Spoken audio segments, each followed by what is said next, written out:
So it's like, you're looking at these options on the table. Do I invest in real estate? Do I invest in the stock market, or do I buy a business? Yeah. And so they're looking really at what is the return that I'm going to get out of this. Welcome to the Business Growth Masterclass, where business growth is made simple. I'm your host, Albert Gillespie. And I'm your co-host, Kellen Ketchersid.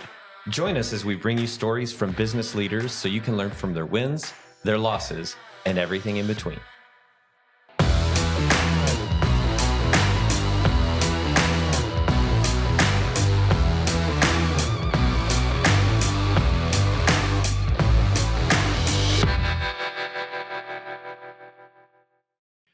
Today's episode, you're going to want to listen to this. We are beginning a new recurring segment where we're interviewing our in-house dear friend, business broker, Tanner Noble. And business brokers get a front row seat to what makes companies valuable. Not in theory, but in real deals with real money on the table. And Tanner's here to walk us through these moments so you can learn from them and apply those lessons to your business today and to make your business worth more today, make it healthier, make it more valuable, more stable. Welcome to the podcast, Mr. Tanner Noble. Thank y'all. Thanks for having me again. Yeah, glad to have you. We've had you on a few of these, and this series we want to have periodically throughout the year, especially as you're going through different transactions with different clients and really distilling, what are the top 3 lessons throughout the year from businesses that you're working on and deals that are either going full circle or falling apart. And we want to give that to the business owners listening. And so top 3, here we go. Let's get it. All right. You prepped us a little bit on this. And so the number 1 was describing what a motivated seller is. And what does that mean in a transaction? Does that always mean, hey, they're desperate to sell, they'll sell at any price, just make an offer? What does it really mean to be a motivated seller, and what does that mean for a transaction? So motivated sellers definitely have a negative connotation, or the term motivated seller has a negative connotation to it. I think in real estate, a lot of times we hear that and we think, oh, this is a house that's for sale, like at a bargain discount. And sometimes that's true. Sometimes that's what it means. Other times it just means that, they're willing to work with you on different terms of the deal or whatever in real estate. In businesses, it can mean it's similar. I mean, it can mean a lot of things. You could have a motivated seller that's literally like, it's a fire sale. It's someone who they have a reason that they need to sell very quickly. And that could be that they're moving, that there's a health issue, that there's, some reason in their personal life that they've just got to sell it. And they're basically willing to take whatever. And I would say that's, I don't know the percentage of how often that happens, but it's not a huge percentage of the time. Other motivated sellers, they just have a reason. They could have a reason that's something like, I have a business right now that's for sale, and the owner of it is sort of like a corporation that owns multiple divisions. And when they acquired this business that I have for sale, they acquired it because it was a part of another business. And they acquired that specific business for that's kind of convoluted how I'm saying this, but they acquired it because of one specific business. And this business had 2 divisions. And so now their core business is this other business, and they want to divest this other division of the company. It's not as useful for them. Yeah, exactly. And it's not in their wheelhouse really. But they had to buy it when they initially bought this business. And so their motivation to sell it is more of a tax motivation. And so he's instructed me that he wants to get this off of their books by the end of the year. Their board has told him like, hey, we've gone through years of owning this business and we're just ready to divest it and get it off the books.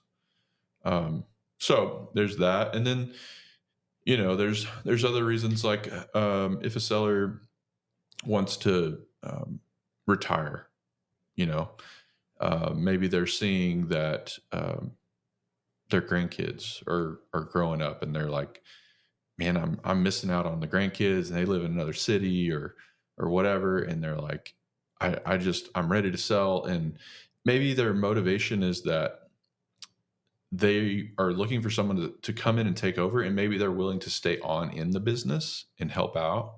They're not super motivated to like completely exit the business, but they want to have more free time. They want to be able to focus on other things, and not be spending 80 hours in the business or whatever. So a motivated seller, we have different reasons for our motivation, or they have different reasons to be motivated to sell. And as a buyer, it's important for me to know what those motivations are, and why is that? Yeah, that's a great question, because you know if you're a buyer and you see motivated seller, you're thinking, I'm about to get a bargain, like I'm about to make a bottom line offer. I mean, a bottom dollar offer, and that just may not be what the seller is willing to accept. You have to understand their motivation to sell before you make a low ball offer, basically, or assume that they're willing to take that. And so, um, getting the reason for selling is a really important piece of the process, because like I just mentioned in the retiring retiring sellers motivation, like maybe they are not willing, they don't want to take a discount, they want to sell for a high price, and they're willing to stay on, which makes it potentially more valuable anyway. But they're just Why is that? Why is it more valuable potentially? So if a seller is willing to stay on in the business, in certain circumstances, in most circumstances, really, they have this institutional knowledge of this business that they've built, and keeping that in the business is worth more. And they've got a legacy that they hope continues on, right? Like For sure. this is still tied to their name. So They know the customers, they know the that makes vendors, sense. they've got relationships. So sometimes it's just more valuable to keep them in the business. I love this, and so much of this is there's a story. In business is made up of relationships and stories, and so if you're looking to buy a business and you hear motivated seller, there's a story there. And I like to think of the illustration of the two kids who are fighting over an orange. And so the mom splits it in half, and one kid takes the peel, uses the peel to bake a cake, and the other kid just eats the orange. And so what if they actually knew the entire story and came to the table knowing what the other person wanted, they could all get 100% of what they want. The one kid could get all the peel, and the other kid could get all the orange to eat. And so as a business owner, a business leader, knowing the full story of what the other side wants makes you better prepared when you're at the negotiating table to serve the other person, give them what they want, and create a win-win. Absolutely. I've never heard that analogy, but I like it. It makes complete sense. Somebody bought a whole orange and they want to get rid of the peel. That was the first example Tanner gave. I like it. All right. Let's go to number 2. You recently sold a business, and what was the takeaway from that? Give me the lowdown on that. Yeah. So motivation goes into this as well, but really what I wanted to convey here is that there's different types of buyers. So you have a financial buyer. This is someone who has some money, and they want to invest it in something that's going to make money, and they've identified a business as one way to do that. And so they're looking at it, really the numbers. They're looking at the deal based on the numbers solely. Like, if I put in $100,000 and I buy a $1 million business with this $100,000, then I expect that I'm going to get to pay that back in 3 years. 3 to 5 years. And is it safe to say this investor type is not looking to actually manage the business? Usually, they're more not necessarily. Okay. It could be an individual that's going to be in the business. It's just think of it this way. It's like you've got this money and you want to go invest it in something that's going to make you a good return, and Right. maybe potentially you're going to be devoting your energy to that investment as well. So it's like, what do you're looking at these options on the table? Do I invest in real estate? Do I invest in the stock market, or do I buy a business? Yeah. And so they're looking really at what is the return that I'm going to get out of this. Whereas there's another type of buyer who is a strategic buyer. This buyer has a business and that they're growing, and they see a potential to go out and acquire another business to add to their organization. And it's, in some way it's going to benefit them. Like maybe, maybe it's like a vertical integration. It's another service that they, or they're bringing in something from like downline of what they do. Yeah, they want to incorporate it into their offering. Exactly. Or it's horizontal and it's a completely different business model, or not business model, but different service or product, but they're going to incorporate it. And in so doing, in either of those cases, they have like the back end admin, accounting, and administrative services that they're going to use to help grow this business together. And so what they're looking at is more of, how can I strategically acquire this customer base from this other company? And they're not necessarily thinking, if I buy it for, spend this $100,000, I'm going to get a 30% return. They're thinking, if I spend this $100,000, I could potentially get an infinite return, And so that buyer looks at deals differently, because they can look at the P&L and they can say, okay, if we buy this business, there's this huge line item for labor, and a large majority of that is their bookkeeper, their admin assistant, their, people in the office. They We might already have that. those. Yeah. We already have that. We don't need that. So we can go ahead and take that whole expense out, and that makes that business a lot more valuable. That wipes out that expense.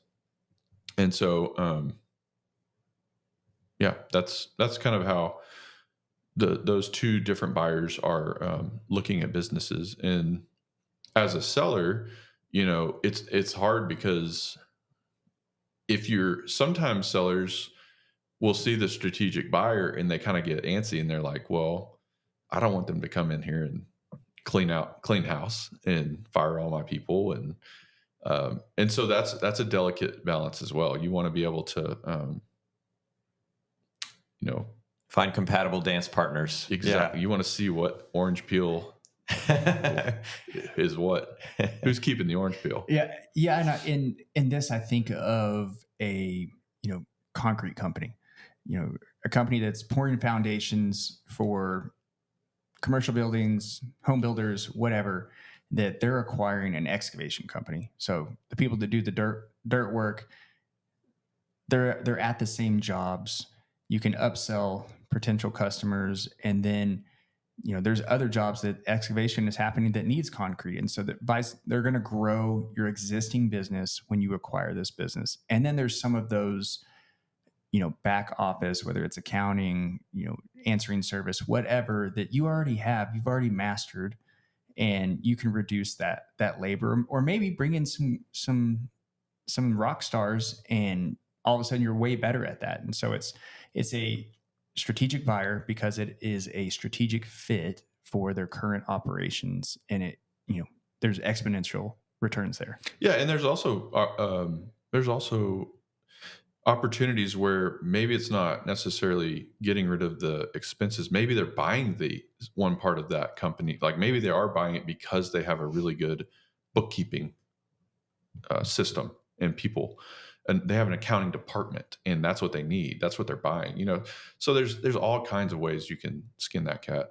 Yeah. And really what made me bring this up is because I just sold a deal that it was a pool construction business, and the buyer was in the landscaping business. And so they're already in people's backyards. It's exactly like you were just describing. Like they're already in people's backyards, and have people asking like, I'm thinking about building a pool. And so it was sort of a no-brainer for them because now they can offer that service to, I don't know how many customers they currently have, but they're hundreds of customers, and it's been a great transaction to like participate in and watch kind of as the broker because you can just see the wheels turning as they kind of got into it and just like, man, we could blow this thing up. And it was a long-term business, like started in the 80s, and the owner of it had just gotten to a point where he was just happy with just doing 6 pools a year, and it made a great living for him for his whole life and his family. And so but now he's 70 years old and he's ready. He's just kind of slowing down, and so it had this great brand and great loyalty of customers. And I mean, they don't even advertise at all, and he's just making these pools, by word of mouth. And so the buyer saw this opportunity to come in and scale it, and I hope they do a great job with it. This has me thinking about the services we provide at SAG Business Coaching, because there are so many clients that maybe they need to be thinking like a strategic buyer. Maybe they could improve their business and open up whole new avenues to a different customer base that they're not even thinking about right now. So many clients are struggling with sales, and maybe we need to think more outside of the box, not just growing what you've currently got, but also thinking about what you can add through an acquisition, a strategic acquisition, or something along those lines. So it's just cool to think about that. Sorry to interrupt you. Yeah. We talk a lot about, how do you improve the value of the business? And the very first way that everybody thinks of is to grow the revenue, right? And so how do you grow that revenue? Well, we only have our market, our sellable market, like our customers is only finite potentially in some businesses. And so, one way to grow that right away is by adding another product or service to sell. Well, and the synergies that we have with the Stag Business Brokerage and Transworld Advisors and Stag Business Coaching is we can look at it. We have this crosstalk where we can see it for the business owner's benefit from either perspective, whether it's, selling your business down the road and just trying to increase the value now to get ready for that exit. Or on the other hand, like I was just saying, maybe it's you're the buyer and you want to do some horizontal or vertical integration through an acquisition. So it's just it's fun to think about a specific business and how we can help them using these different tools. Agree. So I love it. Well said. Okay. The third one is there's all kinds of stuff on the news, different developments, different departments of this and that getting cut. One of them in the last 3 or 4 months has been an overall overhaul of the SBA and some of the loan products that they offer. And so I think setting the table for this a little bit is, as a business owner, there are a lot of different loan products. If you're looking to acquire a business, the SBA is a great place to start and look at those loan products. There's great terms. They're government backed. There's different pieces to that may make sense and make it cash flow better. And so that's definitely something to consider.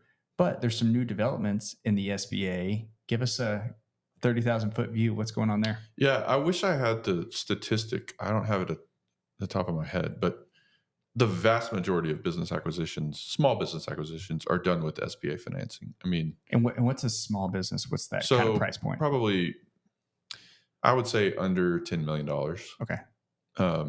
Yeah, and so, I mean, it's got to be over 80%, I think.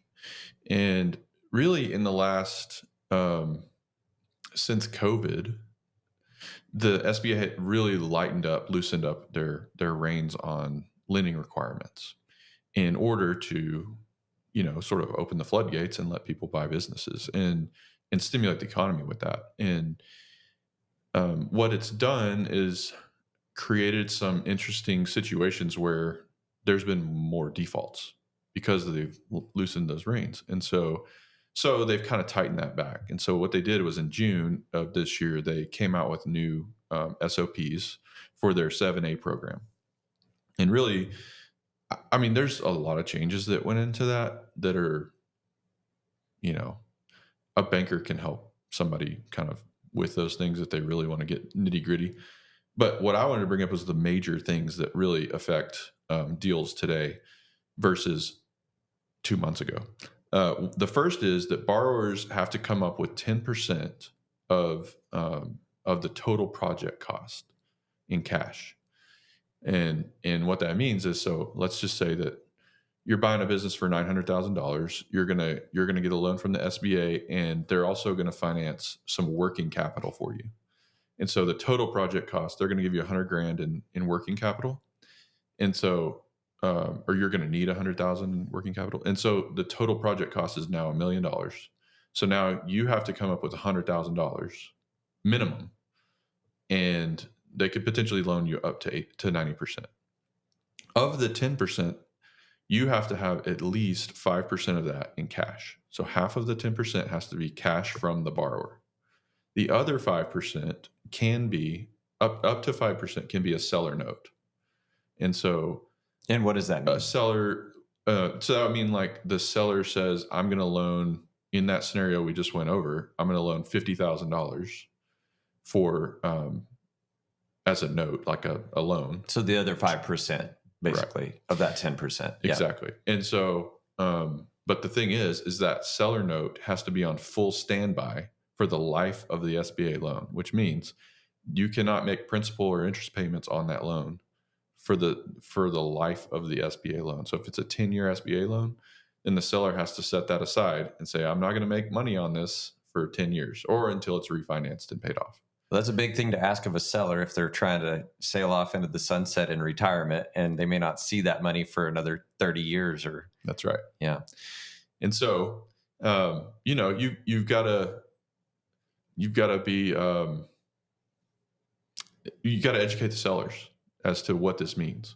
And really what it means is, in the past 5 years at least, 90% of deals that have closed with an SBA loan have had some kind of seller financing, some kind of seller note. And usually the average of that is 10%.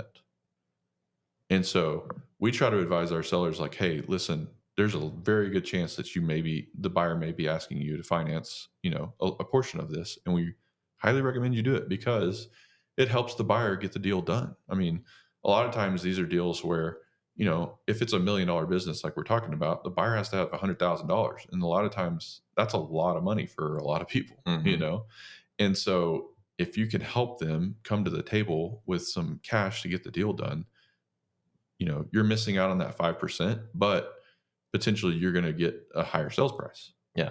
So you'll get your $1 million check and you just have to put in $50K. Right. Well, it might be a nice trade. Yeah. And that's a good point, is you can get a higher sales price as a seller if you're willing to do those things. Mm-hmm. And so maybe without that, maybe there's a guy that can pay, 900 grand for your business. But if you're willing to put out that 5% for, in the future, you could get $1 million. And so that's great. That's a good illustration. Okay. What else on the SBA? Yeah. So, another big one is that, so there's another piece of seller financing called, rollover equity, and it's where the seller says, okay, I'm gonna put aside, I'm gonna buy, I guess not buy, I'm gonna set aside 10% of this new acquisition. I'm gonna have that as my ownership, I'm gonna have 10% equity in this new ownership going forward for the new buyer. And basically what that in the scenario we keep talking about with $1 million, if you have the seller note for 5%, the buyer comes in with 5%, and then you've got a seller equity rollover of 10%. Now the loan is 80% instead of 90. And so potentially the debt service cost, the loan payment is lower and helps the deal. But in return, the seller is going to get to keep a portion of the business. So that incentivizes the seller to make sure that it's going to go forward well. They're going to be more motivated to get this nice 10%. handoff. So Yeah. it's going to be a good handoff. They're going to, all of those things. Well, now in these new changes, let's go back to before. Before, you can do what's called an asset sale, which is the seller sells all the assets of the business, but they may have an entity like an LLC that they own this business in. Well, the buyer's not buying that LLC. They're just buying the assets of the business. The LLC stays with the seller and he maybe winds it down or whatever. But the liability that belongs with that entity goes away, or it's with that entity. It doesn't go to the buyer now. That's called an asset sale. A stock sale is where a buyer buys the entity, buys stock in the entity, and it transitions with the purchase.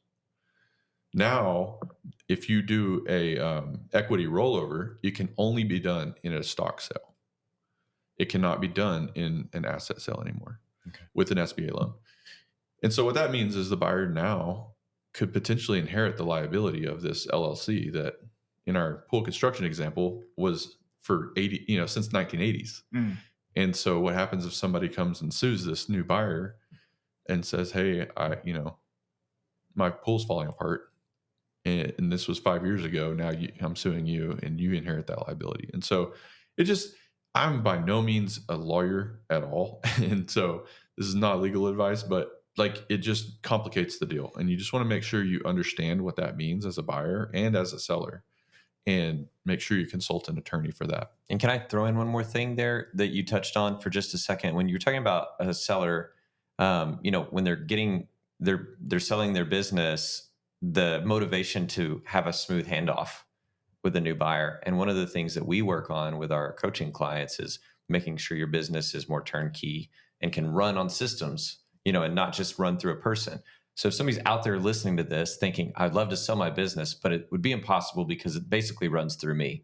Well, that's a situation, the perfect situation for us to apply our process and our systems that we use at Stag Business Coaching to help you get to that point where now you do have a business that would be attractive to a buyer, that there could be a successful handoff and everybody wins. So that's just something that I think listeners need to keep in mind. Yeah. And what I'm taking away from a lot of what you're talking about, Tanner, is you need experts. You need experts on your team, whether it's an attorney who can go through and help you understand the liability in whatever transaction, or a business broker. You need an expert to help you negotiate, help you understand what are the motivations, how can we structure this in a way that's a win-win for everybody. And then, that's where the SBA comes through as your lender, and they play a vital role, have better terms than a lot of other loan products, and can help you get the transaction complete. Yeah. Yeah. And to kind of roll on that a little bit, another analogy that I like to use that I think I learned it from Steve, my boss at Transworld. He talks about how so you brought up a lawyer, getting a lawyer involved in a transaction. And what we try to say is you don't want to go to your buddy who's been your lawyer for 10 years and they're a criminal lawyer to do this transaction for your business. They've never done it, or maybe they've done a few. But he makes the analogy of if you have a heart problem, you're not going to go to your primary care physician and say, hey, I want you to do a surgery on my heart. You want someone who they've done thousands of heart surgeries. Yeah, they could do them in their sleep. Exactly. Yeah. And so same thing with a business or with an M&A attorney. You don't want to go to someone who is, you want to go to someone who's done 200 transactions. Yeah. And this is all they do. It's not something that's just a one-off deal that they're going to run up fees because they're trying to learn the process. And so they're going to spend more time. It's going to cost you more. They're going to slow down the process. They're going to potentially kill the deal because they just want to get their red lines in. And, you want someone who is going to get you across the finish line. So I think we can safely say Tanner is the equivalent of that expert heart surgeon. So if you're looking for somebody who is going to be able to walk you through that process, the expert, and have an expert team right there at your disposal, they need to come contact you. So how can people reach you if they want to reach out? My email is tnoble@tworld.com. And I give my cell phone is 806-853-0833. And yeah, you can hit me up. Yeah, no, I just wanted to reiterate kind of these three lessons that you brought us today, and it's one, understanding what a motivated seller is. You want to know the story of the person across the negotiation table to create the best outcome, the best win-win as possible. The second one is vertically integrating or horizontally integrating a business. And so if you want to increase sales, increase the income, a good option might be to buy a competitor or another ancillary service, and that is easier to do than one might think, but that's a great way in today's day and age with all of the transition of businesses that might be a good option for you. It's way easier than starting up from scratch. Yes, absolutely. And then the final point is there are various changes to the SBA loan process that are different than they were 2 months ago. And so it's really important to have experts on your team, the heart surgeons, the business brokers, the transaction attorneys, the experts in the room to make sure you get the deal done correctly with as little liability as possible and on time. It's great. That's right. Thank you, Tanner, for bringing us all this good info today. And we'll put all your information in the description for the show. So we've got your contact information there. And it's been a pleasure talking to you today. Thanks for having me. So if you're a business owner out there, one of the mistakes that we just talked about the business owners often make is not thinking about what their company is worth until they're willing to sell. But those lessons that we just talked about aren't just for exit planning. They're practical steps that help anyone build a bigger, better, stronger, more profitable business today. So whether you're trying to grow and get more organized or just keep your options open, we can help. So book us a consult with Stag Business Coaching today. Tap the link in the show description. We'd love to sit down and craft that roadmap to take your business value to new heights.